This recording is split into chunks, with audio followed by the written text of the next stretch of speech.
Menjadi pribadi yang tampil tangguh dan percaya diri, kuat, elastis, dan tahan uji.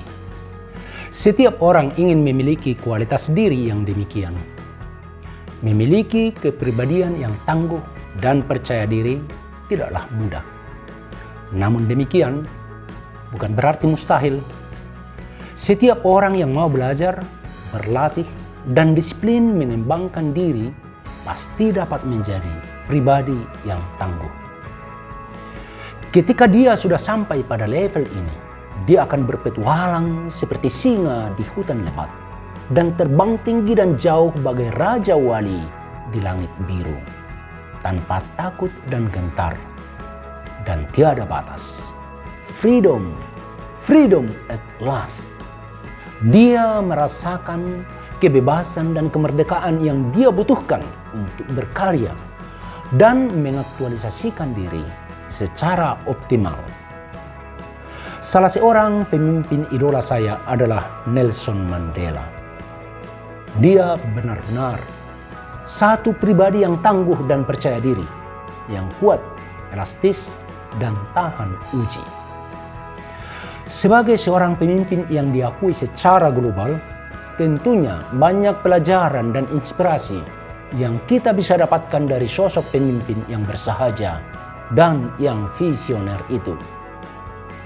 Saya sangat senang membaca buku autobiografinya, Long Walk to Freedom.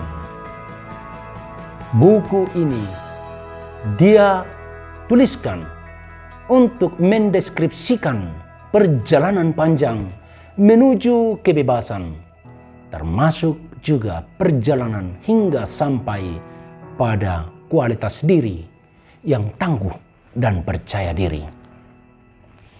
Berat, sangat berat. Saudara pasti tidak ingin mengalami proses yang demikian keras dan menyakitkan yang dialami oleh Nelson Mandela.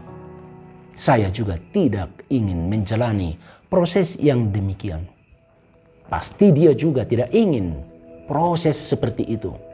Namun itu telah terjadi. Dan itulah yang membentuk dia menjadi pribadi yang demikian tangguh dan percaya diri. Bayangkan 27 tahun di penjara.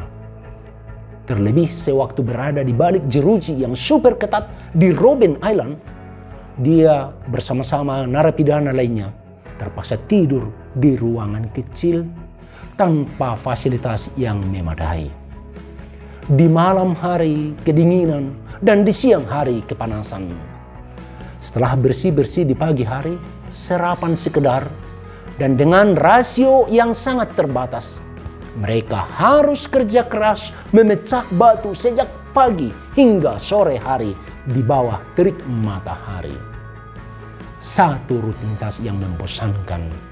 Dan itu terjadi dari hari ke hari dan dari minggu ke minggu selama bertahun-tahun. Dia terpaksa melakukan pekerjaan yang tidak dia inginkan.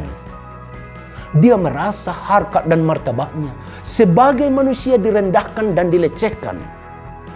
Sekalipun dalam kondisi hidup yang paling susah, tapi dia tidak pernah kehilangan kontrol diri. Emosi, mental, dan spiritualitasnya tetap dia jaga.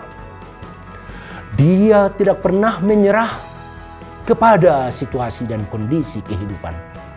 Sebaliknya, dia melalui hari-hari yang sulit itu dengan visi dan pengharapan bahwa suatu hari dia akan bebas dan akan membebaskan bangsanya dari pemerintahan bengis, yaitu pemerintahan apartheid. Dia tidak pernah mau membayangkan hidupnya akan berakhir di balik jeruji di Robben Island.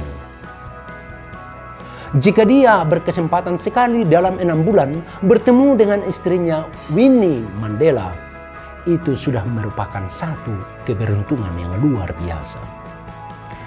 Winnie Mandela diberi kesempatan untuk bertemu Nelson Mandela selama 30 menit. Itu bisa terjadi sekali dalam 6 bulan. Mereka harus menggunakan waktu yang 30 menit itu dengan sebaik-baiknya dan mengikuti protokol penjara. Tidak bisa bersalaman, bukan karena COVID. Tidak bisa berpelukan, juga bukan karena COVID. Mereka hanya bisa bicara dalam jarak yang ditentukan di bawah pengawasan petugas penjara. Mereka tidak boleh bicara tentang politik dan keadaan masyarakat Afrika Selatan. Mereka hanya bisa bicara tentang kehidupan keluarga, anak-anak, dan kerabat. Jika 1-2 kali Nelson Mandela bisa keluar dan menikmati udara bebas, udara segar, dan melihat pohon-pohon yang tumbuh menjulang ke langit, itu sudah dia anggap sebagai kemewahan. Jika dia kebetulan bisa mendapatkan buku bacaan seperti ini, apapun itu sudah merupakan hadiah yang sangat berharga. Sekedar menulis surat kepada keluarga, kerabat, dan teman-teman, mereka harus dibatasi dan diawasi. Petugas harus memeriksa apa yang mereka tuliskan, dan tidak jarang surat-surat mereka dibuang atau dihancurkan oleh petugas. Sungguh banyak kesulitan dan penderitaan yang harus dilalui oleh Nelson Mandela. Kita bandingkan dengan kebebasan yang kita miliki dan semua fasilitas yang kita nikmati saat ini. Jauh berbeda. Itu sangat kontras. Itu tidak bisa kita bandingkan. Sesungguhnya kita telah memiliki segalanya. Kebebasan, fasilitas, apapun yang kita butuhkan untuk bertumbuh menjadi pribadi yang tangguh dan percaya diri. Tapi apakah kita sudah bertumbuh demikian? Namun Nelson Mandela memiliki 3 hal yang menjadikan dia unggul daripada orang pada umumnya, yakni mentalitas yang pantang menyerah, visi besar, dan disiplin diri. Yang pertama, pantang menyerah. Sekalipun kondisi lingkungan sangat sulit, dia tetap yakin akan dapat melaluinya. Sekalipun kehidupan demikian susah, dia tidak mau menyerah. He never give up. Dia terus berjuang dan dia tetap bertekad untuk bisa bebas dari penjara. Yang kedua, memiliki visi. Nelson Mandela memiliki visi besar dan harapan akan kebebasan dirinya, juga kebebasan bangsanya dari pemerintahan yang opresif itu. Dia tetap hidup dengan visi itu, dan itu terus bertumbuh dari waktu ke waktu. Yang ketiga, keberanian dan disiplin diri. Nelson Mandela adalah pribadi yang berani dan disiplin. Dia tidak pernah takut kepada siapapun. Dia tetap menjaga harkat dan harga dirinya. Dia tidak pernah tunduk pada ancaman atau intimidasi. Dia disiplin melatih diri dan menjaga emosi, mental, integritas, kepribadian, sehingga dia tidak pernah tunduk kepada siapapun selain daripada apa yang dia yakini. Saudaraku, apapun pekerjaan saudara dan apapun aktivitas keseharian saudara, dimanapun saudara saat ini berada, bagaimanapun kondisi kehidupan dan situasi yang saudara hadapi, saudara bisa bertumbuh menjadi pribadi yang tangguh dan percaya diri, kuat, elastis, dan tahan uji. Tetapi ingatlah dan ikuti keteladanan yang ditunjukkan oleh Nelson Mandela.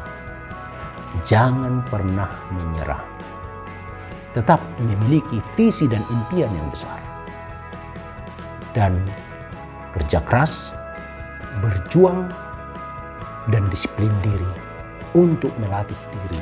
Sehingga apapun kondisi dan situasi yang saudara hadapi, itu akan membantu saudara bertumbuh menjadi pribadi yang tangguh dan percaya diri.